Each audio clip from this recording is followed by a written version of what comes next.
Hey guys, welcome back to my channel. My name is Tarikaremba. Thank you for tuning in to today's video.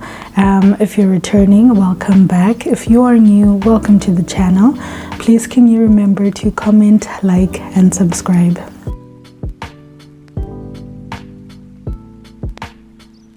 So today we're talking about being courageous, and I thought that this would be a very fitting topic for life in general, and of course the unprecedented times we're living in.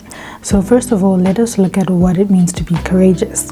Courage means being afraid and acting anyway. Okay, so you're afraid of something, you're afraid of a certain result or consequence from you doing something, but you act anyway. I feel like the first thing that you need to actually ask yourself is, why am I afraid? Because a lot of the times I feel like our brains sometimes plays tricks on us and makes us think that, you know, something is terrifying or scary, or that something really bad will happen if you do something, when that's really not always the case. And once you've established that, establish what you can do about that fear. You know, does it make sense for you to be scared of this result or this consequence, or is it just, you know, your mind playing games on you? Once you establish why you're afraid, then look at something that you can do, because there are many different things that you can do, many different ways in which you can handle a situation. So get creative and figure out if there's anything you can do differently.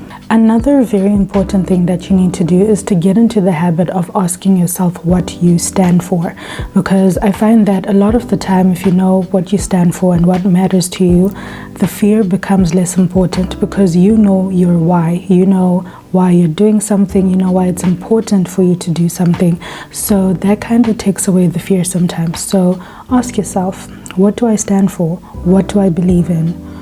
What do I want to change or help to change? On top of that, it's very useful for you to focus on the people or the cause behind what it is you're trying to stand up for, because that gives you a sense of purpose. Like I said earlier, reminding yourself of why you're doing something, or why it's important to do something, or why you actually want to do the thing you're scared of doing, actually just helps you to refocus, remember your purpose, and ultimately eliminates the fear. The last thing that I think is very important is, of course, finding someone to look up to.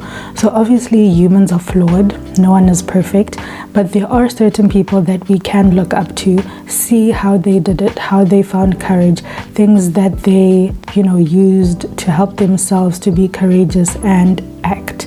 You know, so for example, right now with the Black Lives Matter movement and everything happening in the world, some role models to look up to would be people who were instrumental in, you know, ensuring that Black people have rights. So for example, look at your Martin Luther King Jr., look at your Malcolm X, people like that. Those are good role models, because, you know, they would have fought a similar struggle. But like I said, you just need to find a role model that is relevant to what you're trying to do and your cause, because I feel like looking at and seeing someone who's actually done something also just gives you that little bit of courage to do it yourself. In the spirit of having courage, no matter the circumstances, whether it's in your community, at home, at school, at work, whatever it is, I'd like to leave you with this quotation from Martin Luther King Jr., which says, "Injustice anywhere is a threat to justice everywhere." So that being said, as always, I hope you guys have the courage to stand up for something. I hope you have the courage to stand up for what's right, and that you don't choose the side of silence, because if you choose to be silent, you're just as bad as the oppressor. Thank you for tuning in today's Motivation Monday video. Remember to comment, like and subscribe.